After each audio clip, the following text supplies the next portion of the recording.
ኃይለ አብርጉ እባላለሁ። የዚህ አካባቢ ነዋሪ ነኝ።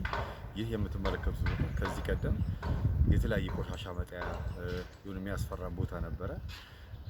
ከአካባቢ ማህበረሰብ ጋርና ከወረዳው ጋር ከክፍለ ጋር በመተባበር እንዲያልምተ ነው።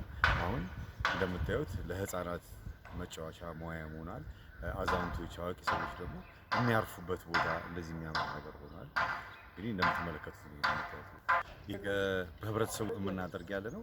ህብረተሰቡ የመዋጮ የተለያየ ለአጥርም ለአትክልተኛም አትክልቱን መንከባከብ አለብን። ለልጆች መዝናኛም ስንል ህብረተሰቡን እያስተባበርን ነው እየተጋገዝን ያለ ነው። እዚህ አካባቢ ደግሞ የተለያየ ማህበራዊ ጉዳዮችን የምናሳልፈው እዚህ ቦታ ላይ ነው።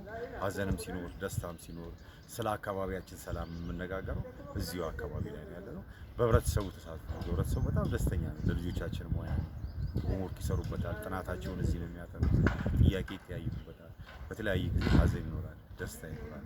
እዚህ ነው በወረዳው ደግሞ በተጨማሪ ከከተማው ከከንቲባው በተላለፈ መሰረት የወረዳ አስተዳደሩ የተለያዩ ሙያዊ ድጋፍም እያደረገልን ነው። ሙያዊ ድጋፍ ስንፈልግ ችግኞችን በመትከል ስንፈልግ ችግኞችንም እየሰጡን እያረባን ነው ያለ ነው። ወረዳው ከጎናችን ያለው ይሄ ትብብራችሁ አይለየን ነው ማለት ነው። ከጎናችን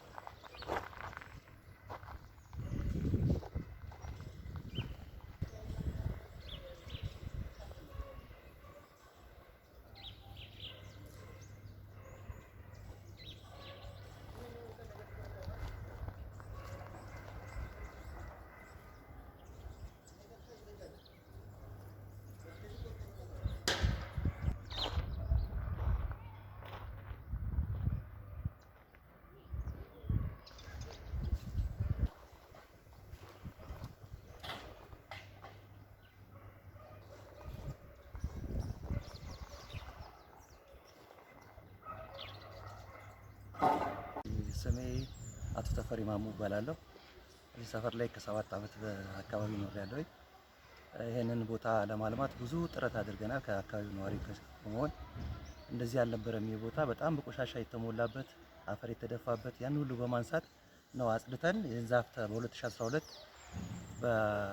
ከወረዳ ዛፍ ችግኞችን በመውሰድ በመትከል ሌሊትና ቀን በማጠጣት ለዚህ ደረጃ አድርሰነዋል።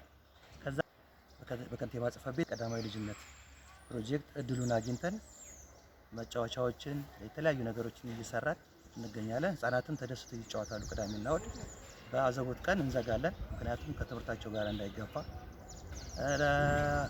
አቅማቸው ከፍ ላሉ ልጆች ደግሞ የቴኒስ መጫወቻ አለን። እሱንም ጠዋት ቅዳሜና እሁድ እናወጣና ማታ እናስገባለን። ምክንያቱም ለአደጋ እንዳይገለጥ እና እንዳይሰረቅ በማሰብ ነው። እና አዛውንቶችም የተለያየ በዓል ሲኖረን እዚህ አካባቢ በእስልምናውም በክርስትናውም አካባቢ ላይ ተገኝተን በዓላት እናከብራለን፣ እንጫወታለን፣ እንዝናናለን። ቀይረን እንደዚህ ማየቱ ለኛ በጣም ትልቅ ተስፋ ነው። ወረዳውም ትብብር እያደረገልን ነው። ከዚህም በላይ ግን እንጠብቃለን ከወረዳው። እንግዲህ እስከዛሬ ድረስ ችግኙንም ከወረዳ ነው ብያለሁ። የአካባቢ ጽዳትና ውበት ሰራተኞችም ድጋፋቸው አልተለየንም። ችግኞችን በየአመቱ እንድንወስድ አስቀድመው ይነግሩናል ሲመጣ። ያው ቦታው ስለተጣበበ ብቻ ነው። በዘንድሮ አመት ግን ክፍት ቦታ ስላለ ከነሱ ጋራ በመሆን የሰጡንን ችግኝ መልሰን በመትከል እና በመንከባከብ የነሱንም የልምድ እገዛ እንዲሰጡን እስከዛሬ በልምድ በራሳችን ልምድ ነበር የሰራ ነው።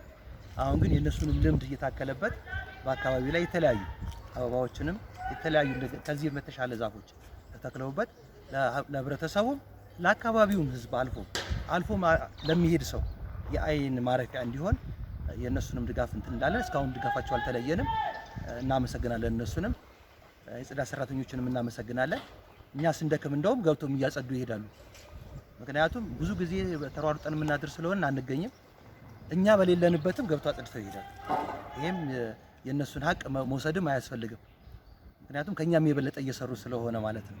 ስለዚህ ምስጋናችን ይድረስልን እንላለን።